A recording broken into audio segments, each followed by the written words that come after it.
আসসালামু আলাইকুম এভরিওয়ান, কেমন আছেন সবাই? তো চলে আসলাম একটি নতুন রেসিপি নিয়ে আপনাদের সাথে শেয়ার করার জন্য। তো আমি কি রেসিপি রান্না করলাম যদি দেখতে চান তাহলে পুরো ভিডিওটি জুড়ে আমার সাথেই থাকুন। তো রেসিপিটি রান্না করার জন্য এখানে আমি কিছুটা শুটকি, তারপরে পেঁয়াজ, তারপরে কাঁচামরিচ এগুলো আমি কুচি করে নিয়ে তো এখন কড়াইতে একটা প্যান বসিয়ে দিয়ে তার মধ্যে এগুলোকে দিয়ে কিছুক্ষণ ভেজে নেব। তো দেখতে পাচ্ছেন এখানে আমি হলুদের ফাঁকি দিয়ে দিলাম, তারপরে লবণ অ্যাড করেছিলাম।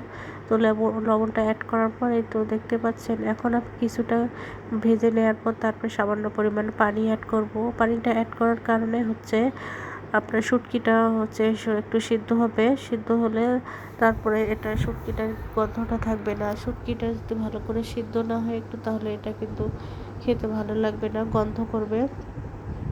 তো যার কারণে আমি একটু সামান্য পরিমাণে পানি অ্যাড করলাম। তো পানিটা অ্যাড করার পর আমি ভালো করে নেড়ে চেড়ে নিচ্ছি। এখানে শুটকিতে হচ্ছে আপনারা যদি রসুনের পরিমাণটা একটু বেশি করে দেন তাহলে কিন্তু শুটকির তরকারিটা খেতে অনেক বেশি ভালো লাগে থাকে।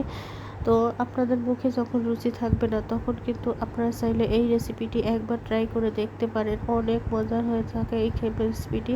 এটা কিন্তু আমার হাজব্যান্ডের অনেক পছন্দের একটি রেসিপি।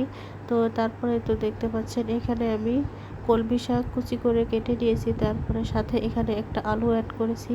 তো আলুটা আপনারা চাইলে স্কিপ করতেও পারেন, তো আলুটা দিলে আর কি খেতে আরও বেশি ভালো লাগে, যার কারণে আমি আলুটা দিয়েছিলাম।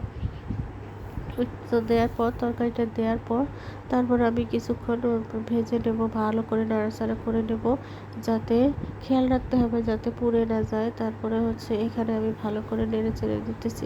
নেড়ে দিয়ে আমি একটা ঢাকনার সাহায্যে ঢেকে দিয়েছিলাম। তো ঢেকে দেওয়ার পর আমি 4-5 সেকেন্ড পর আবার চলে আসলাম। তো আসার পর এই তো দেখতে পাচ্ছেন তখন কিন্তু শাকটা শুকিয়ে একবারে অল্প হয়ে যাবে। তো আমার রেসিপিটি কেমন লাগলো, যদি ভালো লাগে তাহলে একটা লাইক, কমেন্ট এবং শেয়ার করে পাশে থাকবেন। আমার চ্যানেলে নতুন হয়ে থাকলে চ্যানেলটিকে সাবস্ক্রাইব করতে ভুলবেন না। চলে আসবো নতুন কোনো রেসিপি নিয়ে।